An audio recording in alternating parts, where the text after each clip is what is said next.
নমস্কার বন্ধুরা, চলে এসেছি আবারও নতুন একটি ভিডিও নিয়ে। তো আজকের ভিডিওটি হলো বাংলার শস্য বীমা নিয়ে। তো আমরা জানি যে বাংলার শস্য বীমা থেকে কিন্তু আমরা এখনও কোনো টাকা পাইনি বা কৃষকরা কিন্তু কোনো টাকা পাননি, অনেক দিন হয়ে গেল। তো জমা দেওয়ার যে লাস্ট ডেট ছিল সেটাও বাড়ানো হলো, বাড়ানোর পর নভেম্বরে লাস্ট ডেট ছিল। তো সেটা নভেম্বর থেকে ডিসেম্বর হলো, এটা জানুয়ারিতে পড়লো, কিন্তু এখনও কোনো কৃষক কিন্তু টাকা পাননি। কিন্তু যে বাংলার অ্যালায়েন্স যে ওয়েবসাইট রয়েছে সেখানে কিন্তু অনেকে তাদের ডকুমেন্টসের ভোটার আইডি কার্ড দিয়ে সার্চ করছে, কিন্তু তাদের নাম রয়েছে, কিন্তু এখনও উপভোক্তারা কিছু টাকা পায়নি।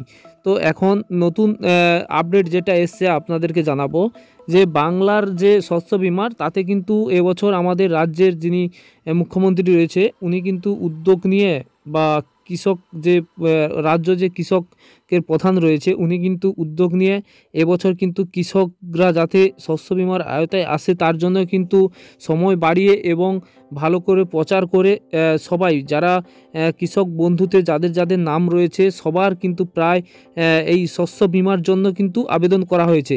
কিন্তু এটা একটা ছিল, হয়তো চ্যালেঞ্জ ছিল, কিন্তু সেই চ্যালেঞ্জ পূরণ হয়েছে ঠিকই।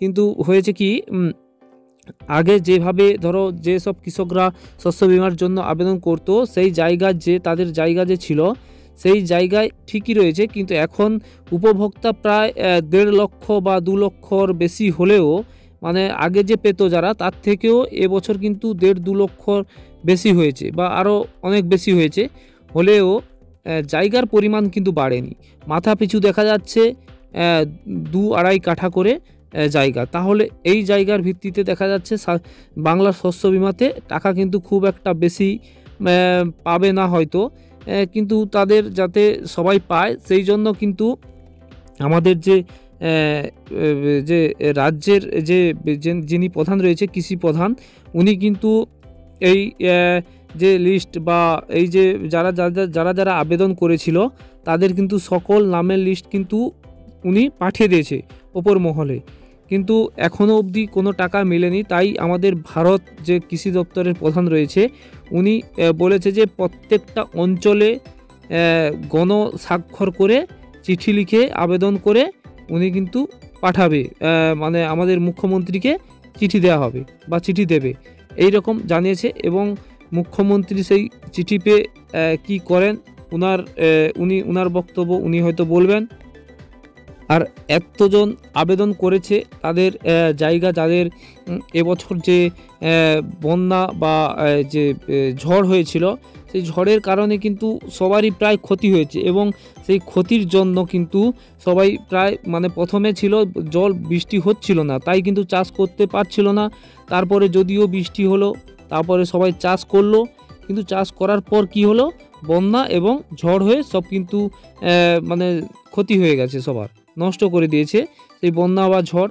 তো তার কারণে কিন্তু বাংলার শস্য বীমাতে সবাই যাতে এই আওতায় আসে এবং সবার যে ক্ষতিটা হয়েছে সেই ক্ষতির যে ক্ষতিপূরণ সেটা যাতে পায় তার জন্য কিন্তু এই বাংলার শস্য বীমা। তো সেই জন্য কিন্তু সবাই প্রায় মানে সেই যে লাস্ট ডেট ছিল সেটা বাড়িয়ে কিন্তু প্রায় সবাই, মানে যতজন কৃষক বন্ধুর আওতায় ছিল সবাই কিন্তু আবেদন করেছে, এবং করার পরও এখনও কিন্তু কোনো কৃষকের টাকা মেলেনি। তো এখনও কিন্তু কোনো কৃষক টাকা পাননি, এবং কবে পাবে বা কি আপডেট রয়েছে সেটা কিন্তু এখনও জানাননি আমাদের মুখ্যমন্ত্রী।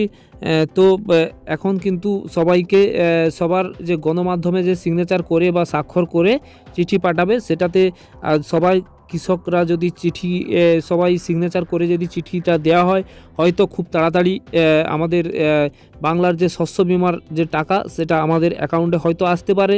সেই বিষয়ে কোনো আপডেট এখনও নাই। তো এই নতুন আপডেট চলে এলে বা পরবর্তীকালে চিঠি করার পর তারপরে কোনো আপডেট এলে আমাদের চ্যানেলে কিন্তু আমরা দিয়ে দেব। তো এই সব নতুন নতুন খবর বা আপডেট পেতে হলে আমাদের চ্যানেলটিকে সাবস্ক্রাইব করে রাখুন, এবং ভিডিওটি ভালো লাগলে লাইক কমেন্ট এবং সঙ্গে থাকুন। এবং কোনো প্রবলেম থাকলে